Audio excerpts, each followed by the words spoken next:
সালার গ্রামীণ হাসপাতালে টিকা সংরক্ষণ কেন্দ্রে সাপের আতঙ্ক, ঘণ্টাখানেক তল্লাশিতেও মেলেনি হদিশ। মুর্শিদাবাদের সালার গ্রামীণ হাসপাতালে টিকা সংরক্ষণ কেন্দ্র ঘিরে চাঞ্চল্য ছড়িয়েছে সাপের আতঙ্ক।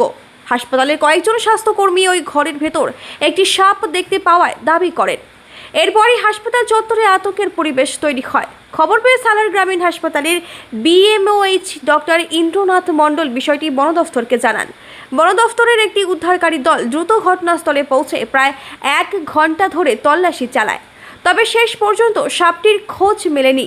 উদ্ধারকারী দলের দাবি, টিকা সংরক্ষণ কেন্দ্রের ঘরে বিপুল পরিমাণ সরঞ্জাম ও মালপত্র থাকায় প্রতিটি কোণ ভালোভাবে পরীক্ষা করা কঠিন হয়ে পড়ে। সেই কারণে এই সাপটি উদ্ধার করা সম্ভব হয়নি। এদিকে হাসপাতালের স্বাস্থ্যকর্মীদের অভিযোগ, হাসপাতাল চত্বরে মাঝে মধ্যেই সাপের দেখা মেলে। কখনো হাসপাতালের ভেতরে, আবার কখনো বাইরে সাপ ঘোরাফেরা করতে দেখা যায়। ফলে প্রতিদিনই আতঙ্কের মধ্যেই কাজ করতে হচ্ছে তাদের। যদিও বন দফতরের তল্লাশির পর সাপটি উদ্ধার করা যায়নি, ফলে এখনও কাটেনি উদ্বেগ। হাসপাতালের মতো গুরুত্বপূর্ণ স্বাস্থ্য প্রতিষ্ঠানে যদি ভবিষ্যতে কোনো বড় দুর্ঘটনা ঘটে, তবে নিরাপত্তা নিয়ে প্রশ্ন উঠবে বলেই আশঙ্কা করছে কর্মীরা। এখন দেখার, হাসপাতাল কর্তৃপক্ষ ও সংশ্লিষ্ট দপ্তর ভবিষ্যতে এই ধরনের ঝুঁকি এড়াতে কী পদক্ষেপ গ্রহণ করে। সালার থেকে রিমন শেখের রিপোর্ট, ডিএন নিউজ, কলকাতা। মাঝে মাঝে দেখতে পাই এখানে ওই যে বাইরে থেকে যে জঙ্গলগুলো আছে ওই দিক থেকে জানলা দিক দিয়ে একবার বেরিয়েছিল, তারপরে আমাদের ঘরের মধ্যে ঢুকেছিল, আইলারের পাশে দেখেছিলাম। আর ওই আজকে আবার দেখলাম একটা সাপ বেরিয়েছিল বারান্দায়। হ্যাঁ, ওখানে আমাদের ভ্যাকসিন ক্যারিয়ারগুলো আছে বাইরে। হ্যাঁ, সাপ ওই ভাঙা ঘরটায় যেটা আছে, অনেকগুলো জঙ্গল যেখানে আছে ওখানে ঢুকে গেছে। আমরা চাইছি যাতে সাপটাকে ধরা হয়, আর আমাদের যে মানে সাপের উপদ্রব থেকে যেন আমরা রক্ষা পাই। আমরা ভয় পাচ্ছি, মানে হঠাৎ করে ঘরের মধ্যে ঢুকি, কোথায় যদি সাপ আমাদের যদি মানে কামড়ে দেয়, সেটা ভয়ও লাগছে। সেই জন্য যাতে সাপটাকে ধরা হয় সেটা আমরা চাইছি। আমার নাম হচ্ছে আরতি মুর্মু, পিএচএন, সালার RH পিএচএন। অফিসের কাছে একটা গোডাউন আছে, অফিসের ঘরের সাথে যুক্ত আছে। ওইখানে একটা ছিল বড় সাপ। কি সাপ ওটা? সাপের নাম আমি জানি না, কিন্তু একটা অনেক বড় ছিল। কত ফুট হবে? এটা প্রায় নাই করে 4 ফুট হবে। আমি দেখেছিলাম 4টে দিকে, অফিসে ছিলাম তাই দেখেছিলাম। কীরকম কালার সাপটা? সাদা আর কালো মিক্স। আচ্ছা, আপনি এখানে কী করেন? এখানে আমি চাকরি করি, ডিউটি করি। কোন হাসপাতালে? সালার BPSC RH। আতঙ্কের মধ্যে রয়েছেন, এখন তো উদ্ধার হয়নি সাপ। আতঙ্ক বলতে এবার তো ভয় তো সববারই লাগে, তাই না? জীবন নিয়ে টানাটানি হয়ে যাবে, একবার কামড়ে দিলে। এবার তো সাপ তো বলে কামড়ায় না, তো ভয় তো সবাই লাগবে। কি চাইছেন এখন আপনারা? কী চাইছি, আমাদের রেস্কিউ টিম আসবে, রেস্কিউ টিম এসে আমাদের সাপকে উদ্ধার করবে। এবার এটা একটা এমন একটা জায়গা, একটা হসপিটাল, সবাই কাজ করে।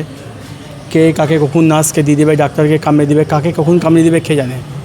তাই রেস্কিউ টিমকে ডাকা হয়েছে, আসুক, দেখি কি বলে, ওরা এসে উদ্ধার করবে। আমি বিএমএইচকে বলেছি, বিএমএইচ সঙ্গে সঙ্গে রেস্কিউ টিমকে কল করে। বিএমএইচ আমাদের সঙ্গে খুবই হেল্পফুল। বিএমএইচ। আপনার নাম? সাদ্দাম মির্জা। আমাদের হসপিটালে একজন আধিকারিক, যে হসপিটালের স্টাফ, উনি দেখেছিল বলছে সাপটাকে। ঠিক আছে, তারপর বন দপ্তরকে খবর দেওয়া হয়েছে, বন দপ্তরের লোক এসে সাফ সাফাই করে সাপ উদ্ধার করতে পারেনি। কেন পারলো না? প্রচণ্ড মাল ঘরের মধ্যে আছে, মাল সাফ করা যায়নি। সাপ আছে, সাপ তাহলে মনে হয় যেন সাপ ঘরে আছে। আপনারা তো 24 ঘন্টা হসপিটালে থাকেন, কোনো আতঙ্ক বা ভয়? আতঙ্ক, এর আগে আমরা বহু সাপ দেখেছি, ঘরে যাওয়া আসা, ঢুকতো। কি সাপ ওটা? ওইটা আনুমানিক খরিশ টরিশ কিছু হবে একটা। বড়? হ্যাঁ, বড়, মোটামুটি 4 ফুট 4.5 ফুট। কি চাইছেন এখন আপনারা? আমরা চাইছি যাতে সাপটাকে উদ্ধার করা যায়। আপনার নাম কি? আমার নাম, ভালো নাম হচ্ছে MD বজরুল হাসান, ডাকনাম নয়ন। দুপুরে আমার ওই BSK যে সেন্টারটা আছে, BSK সেন্টারের পিছনে একটা কোল্ড চেন পয়েন্টের কিছু পুরাতন জিনিসপত্র রাখা থাকে, গোডাউন টাইপের। সেখানে ওরা BSKর লোকজন সাপ দেখতে পায়, তো আমাকে জানালে আমি বন দপ্তরকে খবর দিই। তো বন দপ্তরের লোকজন এসে অনেকক্ষণ খুঁজেছেন, প্রায় ঘন্টাখানেক খোঁজাখুঁজি পরও কিছু পাওয়া যায়নি। ওই ঘরটায় দেখলাম যে অনেক মালপত্র আছে, যে কারণে কি হলো ওরা বলছিল যে এইটাই আমাদের রিপোর্ট দিতে হবে। আমরা জিজ্ঞেস করার চেষ্টা করলাম, তো বললো যে না, অনেক মালপত্র না সরালে হবে না। হ্যাঁ, ওখানে অনেক জিনিসপত্র পুরনো জড়ো করা আছে, তো সন্ধ্যা হয়ে গেছে, সেই সমস্ত জিনিস সব সরানো যায়নি। স্বাস্থ্যকর্মী এবং রোগীদের নিরাপত্তা নিয়ে কী ব্যবস্থা নেবেন যদি সত্যি সব থাকে ওখানে? আমরা তো বন দপ্তরকে জানিয়েছি, তারা এসে খুঁজেছেন, সেখানে সাপ পাওয়া যায়নি। তো ওই জায়গাতে স্বাস্থ্যকর্মী এবং রোগীরা সরাসরি যান না। সাপ ঢুকেছে এবং স্বাস্থ্যকর্মীরা দেখেছেন? বলছে যে মাঝের মধ্যেই সাপ দেখা যায় ওখানে, এটা ওরা অভিযোগ করছে যে আমরা একটা আতঙ্কের মধ্যে আছি এরকম বলছেন। তো পরবর্তীতে কী ব্যবস্থা নেবেন? এখন তো সাপটা উদ্ধার হয়নি।